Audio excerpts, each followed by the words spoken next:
top stories. Amendment to Traffic Act expected to provide additional safety for all. St. Lucia's anti-vaccine mandate groups speak out. And continuing U.S. and EU sanctions on Burundi add to economic woes. Hello and welcome to the ZIZ Midday Newscast. Today's Thursday, the 11th of November 2021. I'm Jason Davis. Nationally, the amendments made to the Vehicles and Road Traffic Act, otherwise known as the Vehicles and Road Traffic Amendment Bill, will provide additional safety and security to all citizens and residents. That's according to Attorney General the Honorable Vincent Byron Jr. as he lent support to the debate during the November 10 sitting of Parliament. Minister Byron said that there are two main challenges that the amendments seek to eliminate. It lays to the drivers of those vehicles to put themselves at jeopardy, as well as those other users of the road at night, in rain, and other ways, because the screen is so darkened that you do not always clearly see what is happening. And so it is a safety precaution that is being implemented with this very short, I dare say simple, but very important amendment to the Vehicles and Road Traffic Bill. Attorney General Byron touched on an aspect put forward by the mover of the bill, the Honorable Mark Brantley, where he noted that the amendments also cater to law enforcement officers. That it provides for those who do national security to be able to observe, if needs be, those who are driving vehicles. Vehicles should not be darkened up so you can't see inside the vehicle, so that people can do mischief from within a vehicle and get away with it because you don't know who drives it. In his presentation, Minister Brantley said that it is, quote, necessary sometimes for law enforcement officers to be able to make a very quick assessment of the level of risk associated with individuals, end quote, who occupy a vehicle. The Vehicle and Roads Traffic Amendment Bill 2021, which was first read in Parliament on September 30, was passed in the National Assembly on Wednesday. The police are investigating a traffic accident that took place in the vicinity of Victoria Road, Nevis, in which two persons were injured. The accident occurred sometime after 9 a.m. on November 8. It involved motor truck P1615, which is owned by the Solid Waste Management and was being driven by Dionorine Harilal.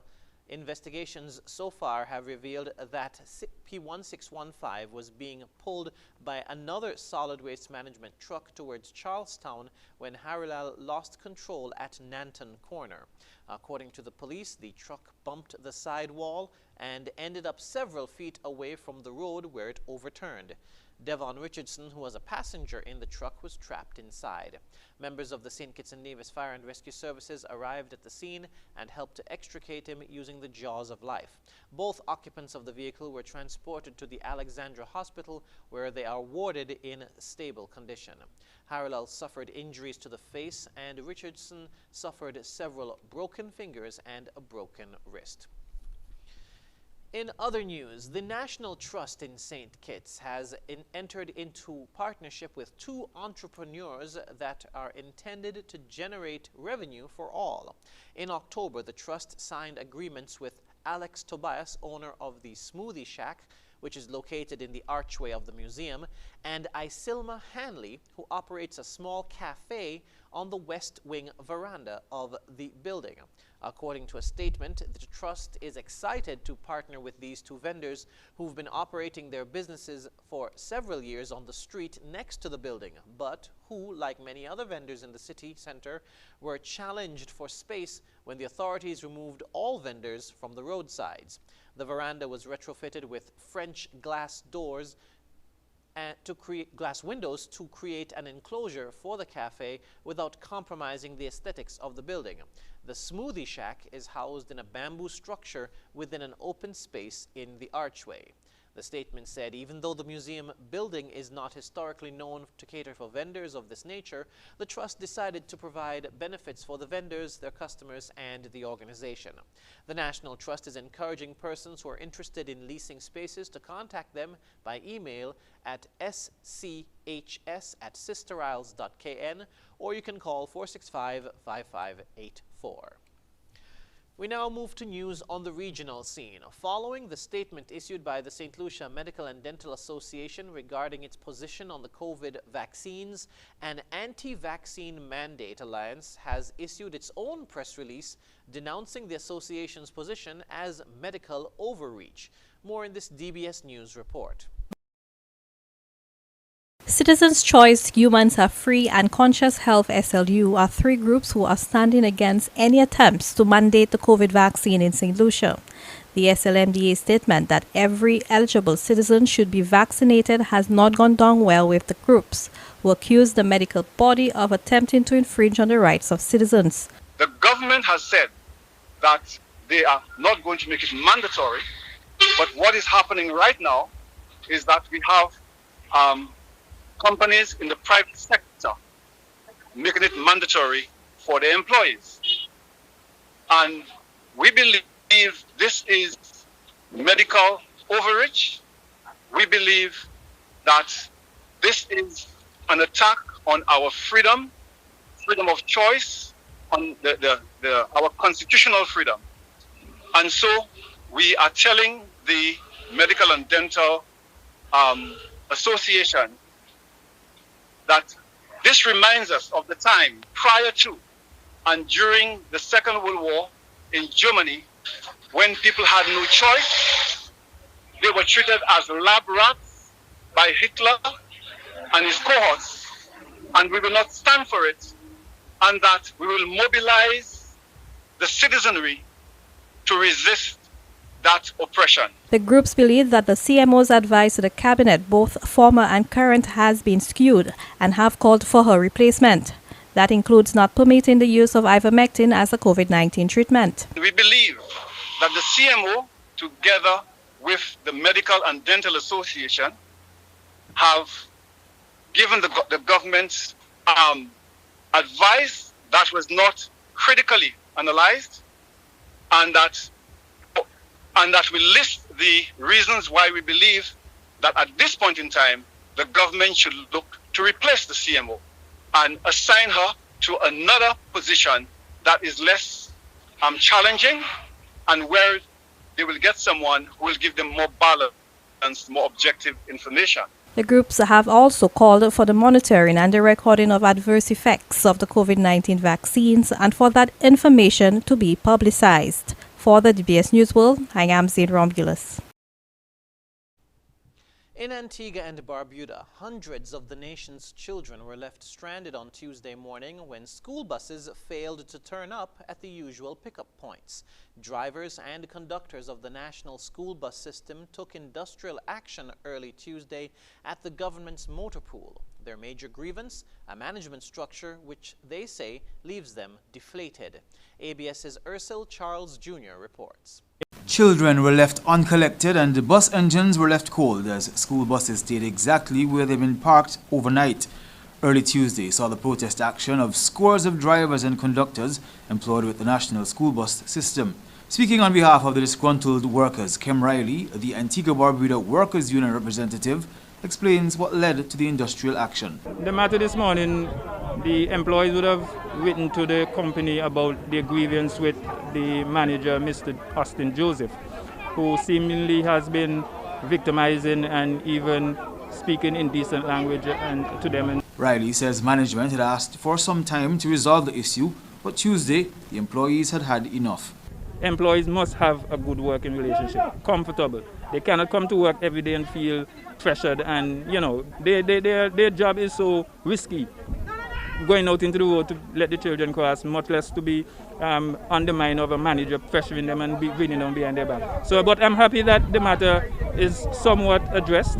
An emergency meeting was held soon after the action gained public attention, and the Antigua-Barbuda Transport Board management thereafter agreed to meet the employees' demands.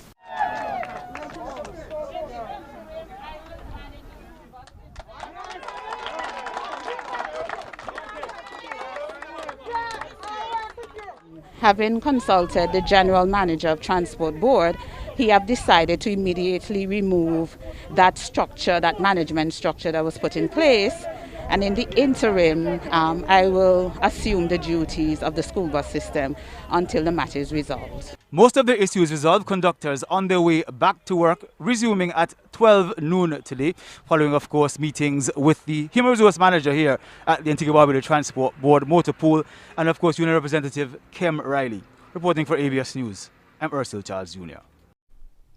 Internationally, in Burundi, motorists are lining up to get fuel, and traders cannot buy goods because of a shortage in foreign currency. Economists say that Western sanctions imposed on the country, plus the economic fallout from the COVID-19 pandemic, are making life difficult for its residents. Al Jazeera's Catherine Soy reports. This has become a familiar sight on the streets of Bujumbura. Motorists spend much of their time queuing for fuel. Habimana Marie says it's taken her 4 hours to get her tank filled. It's a big problem because we're often late for work. It completely disrupts our days. Some economists say the country is running low on foreign currency that's needed for imports like fuel and medicines. Many Burundians say they are frustrated. This has been going on for weeks now, but it's not the first time they're experiencing a shortage of fuel. Neither is it the first time that the government is facing a shortage of foreign currency. Some tell us it all goes back to 2015 when there was a political crisis. Former President Pierre Nkurunziza's decision to run for a controversial third term 6 years ago sparked political unrest. More than 1,000 people were killed and many displaced. Donors like the European Union and the US withdrew government funding, and sanctions they imposed on the country are yet to be lifted. The pandemic and the closure of foreign exchange bureaus by the central bank in 2020 made the situation worse. The cost of the COVID-19 test. To cross the border, you have to be tested for 30 USD. To mean that for a small trader, it's too much. The movement of traders between DRC and Burundi remains slow, despite the border has been reopened. It represents a big amount of money in terms of foreign currency when those small traders are crossing daily. Horichubonye Donacio imports goods from Asia, Europe, and neighboring countries. He says he's struggling to stay afloat. There's no money in circulation. We need to import things from Asia and other neighboring countries. To buy those goods, you have to have foreign currency. If we don't, that means there's a big problem. He tells us he hopes sanctions will soon be lifted and border crossings fully reopened, because without that, the economy can't start growing again. Catherine Soy, Al Jazeera, Bujumbura. And now for the weather. Present weather is partly cloudy skies with showers in the vicinity. Winds are a moderate breeze of 14 miles per hour from the east-northeast. The temperature for today is 30 degrees Celsius or 87 degrees Fahrenheit. Seas are moderate with waves of 5 to 6 feet. Available moisture associated with shallow cloud patches embedded within a moderate wind flow will create a heightened chance of brief showers over the Leeward Islands today. The weather forecast for St. Kitts and Nevis today says it will be partly cloudy to sometimes cloudy with a 60% or moderate chance of brief morning showers. Tonight will be partly cloudy with a 40% or moderate chance of showers. Sunset today will be at 5:38 p.m. and sunrise tomorrow at 6:12 a.m. And that brings us to the end of the ZIZ Midday Newscast. Join us this evening for these stories and more in detail. Thank you for tuning in. I'm Jason Davis.